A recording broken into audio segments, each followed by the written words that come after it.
Hello everyone, welcome to Prime Mathematics.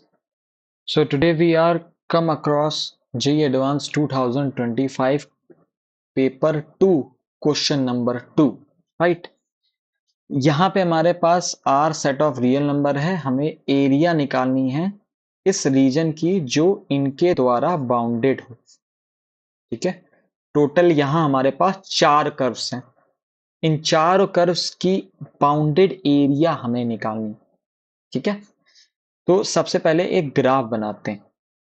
किस चीज का यूज करेंगे? एक ग्राफ का यूज करेंगे। तो सबसे पहले हम बनाते हैं अपना एक्स वाई प्लेन, ठीक है।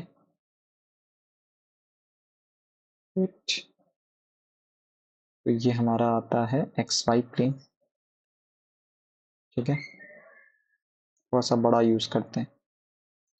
अब सबसे पहले बात कर रहा है x greater than zero. X greater than zero कौन सा होगा? पॉजिटिव रीजन होगा। कैसा रीजन होगा? पॉजिटिव। कि ये हमारा एक्स एक्सेस हो गया, ये हमारा वाई एक्सेस हो जाएगा। तो ये सिर्फ और सिर्फ पॉजिटिव की बात कर रहा है। ये फर्स्ट कर्व है हमारा, ठीक है। ये फर्स्ट कर्व है एक्स ग्रेटर देन जीरो का। दूसरा कर्व हमारे पास क्या डिफाइंड है? दूसरा कर्व हमारे पास क्या डिफाइंड है? y is greater than 1/x। देखिए, हम जब फर्स्ट कोऑर्डिनेट बनाते हैं y इक्वल टू 1/x का ग्राफ कुछ इस टाइप का बनता है, कुछ इस टाइप का ग्राफ बनता है हमारा y इक्वल टू 1/x का। अब आप कोई भी वैल्यू लाओ, x की सपोज आपने वैल्यू चुन ली, मान लीजिए 2 चुन ली, ठीक है। तो x इक्वल टू 2 पे y की वैल्यू क्या आ जाएगी? 1/2 आ जाएगी। तो x की वैल्यू 2 है, y की वैल्यू 1/2 है, ठीक। y की वैल्यू 1/2 है। तो 1/2 क्या x से बड़ा है? 1/x से बड़ा है, तो इक्वल है, सॉरी। हम यहाँ पे y इक्वल टू 1/x के बाहर वाले पॉइंट्स की बात करेंगे। जैसे मान लीजिए ये पॉइंट है। तो अगर ऐसा भी, अगर आपको नॉलेज नहीं है कि हमें कैसा रीजन बनाना है, तो आप जरा समझिए, y इक्वल टू 0 और 1/x इक्वल, मतलब जब आप x और y दोनों 0 रखेंगे यहाँ पे, तो जब y में 0 रखा तो 0 ही आएगा। 1/x में जब 0 रखोगे x के गए तो 1/0 कहाँ जाएगा? इन्फिनिटी। क्या 0 इन्फिनिटी इक्वल होते हैं? नहीं, झूठ बोला इसने हमारे साथ। क्या 0 इन्फिनिटी से बड़ा होता है? आप खुद सोचिए। y इक्वल टू 0 रखा आपने इधर, और इधर आया इन्फिनिटी। क्या 0 इन्फिनिटी से बड़ा होता? ऐसा कब होने लगा? सपनों में होगा, रियलिटी में भी नहीं, सपनों में भी नहीं होगा, सोचना भी नहीं ऐसा। तो ये झूठ बोल रहा है। जब भी कोई भी फॉल्स इक्वेशन की कंडीशन फॉलो होती है 0 0 रखने से, तो हमेशा जो शेडेड रीजन है वो कहां बनेगा? Away from the origin, origin के बाहर की तरफ बनेगा, ठीक है। तो ये हमारा हो गया कर्व 2, ठीक है। ये हमारा हो जाएगा कर्व 2 हो जाएगा। ये कर्व 1 हो गया। अभी हमने 2 कर्व बनाए।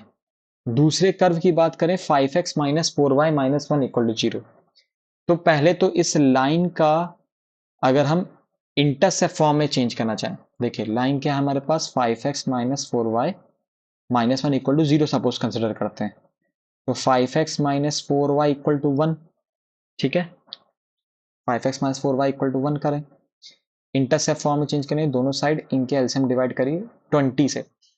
तो जब इसमें डिवाइड करेंगे 20 का तो आएगा 4, इसमें जब 20 डिवाइड करेंगे तो आएगा 5, ठीक है।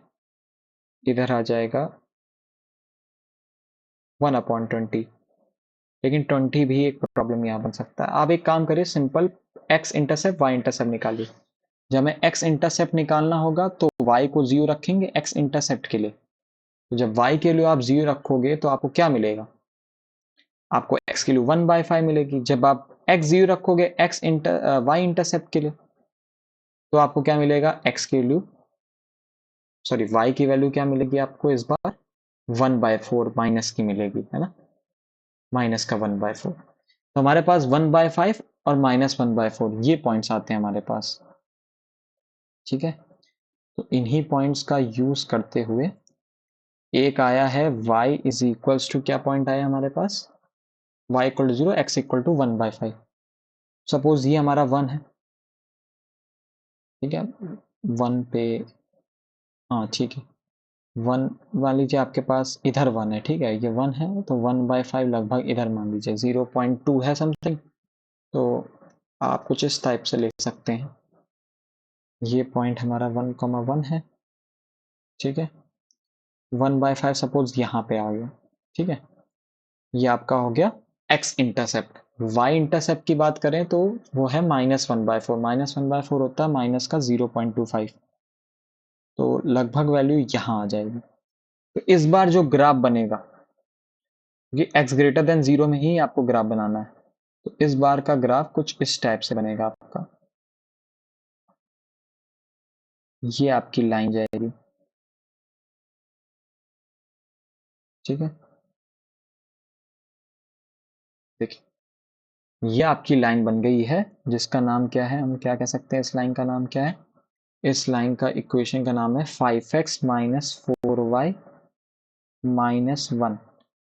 अब ग्रेटर देन 0, अगेन हमने बताया इनइक्वालिटी को चेक करेंगे कैसे, 0 0 रख दीजिए, जब आप 0 0 रख देंगे तो कह रहा -1 0 से बड़ा होता है। अगेन ये हमसे झूठ बोल रहा है कि नहीं झूठ बोल रहा, तो झूठ बोल रहा है तो इस बार भी ये कहाँ जाएगा, away from the origin. Origin देखिए ये है हमारा ओरिजिन, तो ओरिजिन से अवे, मतलब ये आपका बाउंडेड एरिया होगा, ठीक।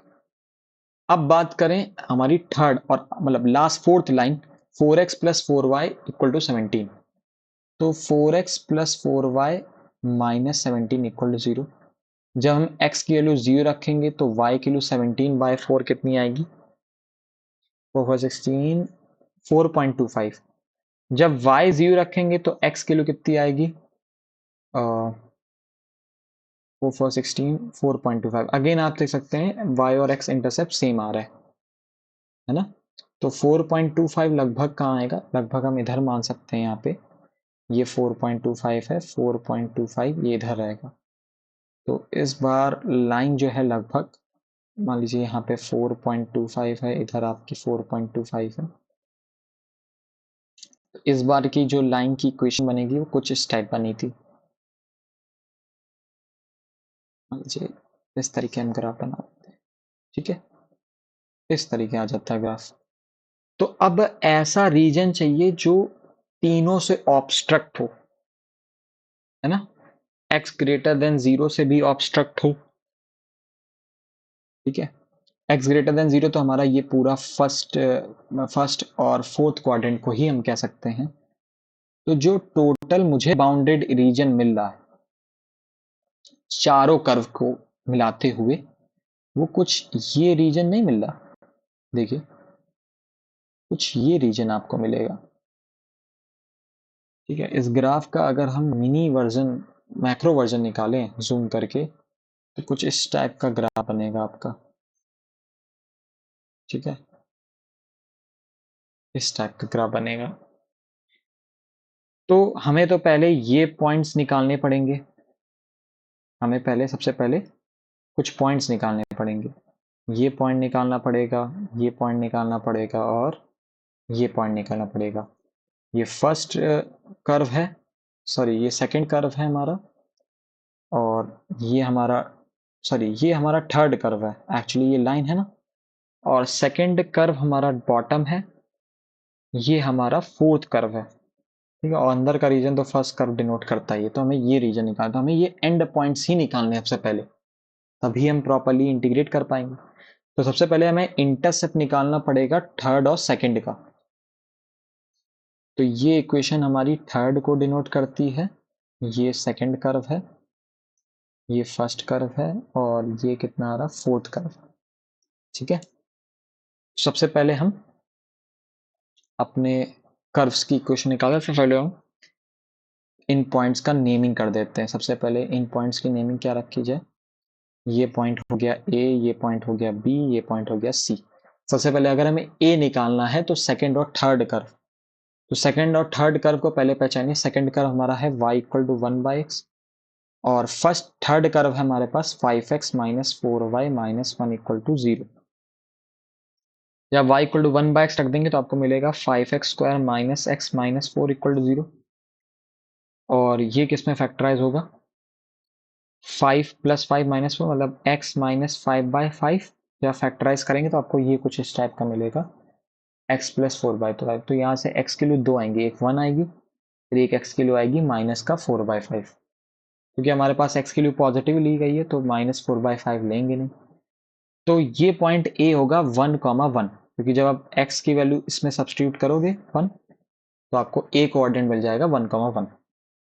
अब बात करते हैं B coordinate. B coordinate third और फोर्थ कर्व का इंटरसेक्शन है। तो ये हमारा थर्ड कर्व है, ये हमारा फोर्थ कर्व। अगर दोनों इक्वेशंस को ऐड कर दें तो 9x - 18 = 0, x की वैल्यू 2 आ जाएगी। और जब x की वैल्यू आप 2 रखेंगे यहाँ पे तो y की वैल्यू आपकी आ जाएगी सम वॉट आई थिंक 9/4। किसी भी एक इक्वेशन में रख सकते हैं। तो हमारा जो b कोऑर्डिनेट आएगा वो क्या आएगा, 2, 9/4। वही बात करें c कोऑर्डिनेट की, तो c कोऑर्डिनेट जो हमारा आएगा वो इंटरसेक्शन है फोर्थ और सेकंड। तो फोर्थ और सेकंड कर्व। तो जब हम 1/x यहाँ रख देंगे, जब y की वैल्यू 1/x इस पे रख देंगे, हमें मिलेगा 4x² - 17x + 4 = 0। ठीक है, और ये अगेन फैक्टर हो जाएगा -16/4 x - 1/4। तो यहाँ से x की वैल्यू एक आएगी 4 और एक x की वैल्यू आएगी 1/4। ठीक है, अब जरा देखना पड़ेगा ये पॉइंट क्या है। और देखिए 1/4 तो हो नहीं सकता कि ये काफी दूर है 1/4 से। तो 1/4 ये वाला पॉइंट होगा, ये हमारा x = 1/4 है, ये हमारा पॉइंट है x = 4। तो ये पॉइंट आ जाएगा x = 4। तो जब x की वैल्यू 4 आएगा तो C पॉइंट हमारा क्या निकल के आता है, 4, 1/4। तो अभी इस एरिया का ही हमें रीजन निकालना है, इस एरिया का ही हम रीजन निकालेंगे, क्योंकि यही हमारा अल्टीमेट बाउंडेड रीजन है। कोई इंसान कह सकता है कि ये थर्ड रीजन भी तो बाउंडेड हो सकता है, थर्ड रीजन भी बाउंडेड हो सकता है। लेकिन अगर हम बात करें, सबसे पहले रीजन की बात करें, तो रीजन बहुत इंपॉर्टेंट है। रीजन हमारा थर्ड कर्व का जो रीजन आ रहा था वो अवे फ्रॉम द ओरिजिन आ रहा था। ठीक है, अवे फ्रॉम द ओरिजिन कौन सा काउंट कर रहा था, आपने देखा था ना, यही वाला रीजन था, अवे वाला। और जब हम बात करें अपने फोर्थ कर्व की, तो फोर्थ कर्व में जाओ x की वैल्यू 0 रख दो तो माइनस साइन, तो ये ट्रू आ रहा है, तो ये टूवर्ड्स द ओरिजिन होगा।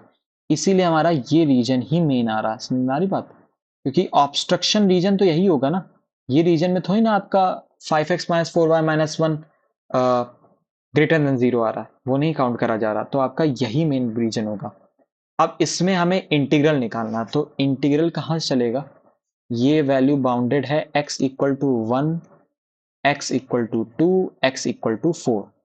तो इंटीग्रेशन एक चलेगा 1 से 2 तक, एक इंटीग्रेशन चलेगा 2 से 4 तक। अब आप जानते हैं यहां पे upper curve minus lower curve ये करना होता है। तो यहां पे कर्व थर्ड अपर होगा माइनस लोअर कर्व होगा कर्व सेकंड। ठीक, प्लस अगला होगा यहां पे curve fourth minus curve second dx। अब इसी इंटीग्रल को फाइंड कर लेना, हमारा आंसर आ जाएगा। अब कर्व थर्ड क्या है, सबसे पहले देखिए, curve third in terms of y लिखना है ना, कि हम वर्टिकल चल रहा है ना। तो कर्व थर्ड हमारा आ जाएगा, यहां से y की वैल्यू आ जाएगी 5x - 1/4। तो कर्व फर्स्ट हमारे पास क्या आ जाएगा, कर्व फर्स्ट इस बार हमारे पास आएगा 5x - 1/4। ठीक है, नेक्स्ट बात करते हैं। नेक्स्ट हमारे पास क्या है, नेक्स्ट हमारे पास दूसरा कर्व है, बॉटम कर्व है 1/x। तो second third curve minus second curve. ठीक, इसी तरीके सेकंड टू फोर्थ, मतलब 2 to 4 इंटीग्रेशन फोर्थ कर्व क्या आएगा। अब फोर्थ कर्व की वैल्यू अगर हम निकालें y की, वो यहां से निकलेगी 17 - 4x/4। इस वैल्यू को जब सब्स्टिट्यूट करेंगे तो क्या आ जाएगा, 17 - 4x/4 dx। कैलकुलेशन इस क्वेश्चन में है और हमारे पास जो सेकंड कर्व है वो है 1/x। तो अगर हम थोड़ा सा ऑब्जर्व करें डेफिनेट इंटीग्रल की प्रॉपर्टी कि 1/x के ऊपर भी इंटीग्रेशन 1 से 2 चलेगा, यहाँ पे -1/x का इंटीग्रेशन 2 से 4 चलेगा, तो कंबाइन कर सकते हैं क्योंकि सेम फंक्शन है, लिमिट अलग है। तो 1 to 4 डायरेक्ट लिमिट हम कंबाइन करके कर सकते हैं -1/x dx। ठीक है, अब इन दोनों का अलग सॉल्व करना पड़ेगा। तो जब 5x - 1/4 का इंटीग्रेशन करेंगे हमें क्या मिलेगा? हमें मिलेगा 5x - 1 whole square divide bye ये आ जाएगा आपके पास 40, राइट? 40 आ जाएगा आपके पास। नेक्स्ट हमारे पास ये इंटीग्रेशन चलेगा 1 से 2 तक।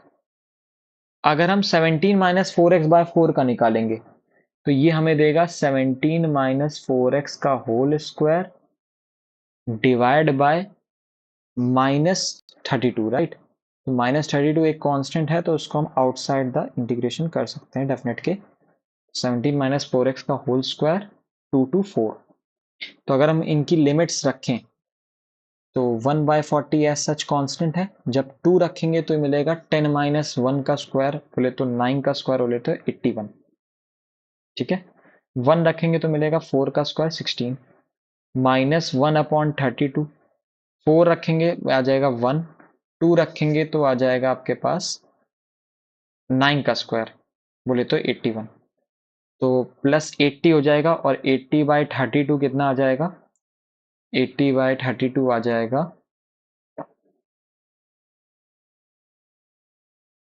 ये आपके पास आ जाएगा 5/2।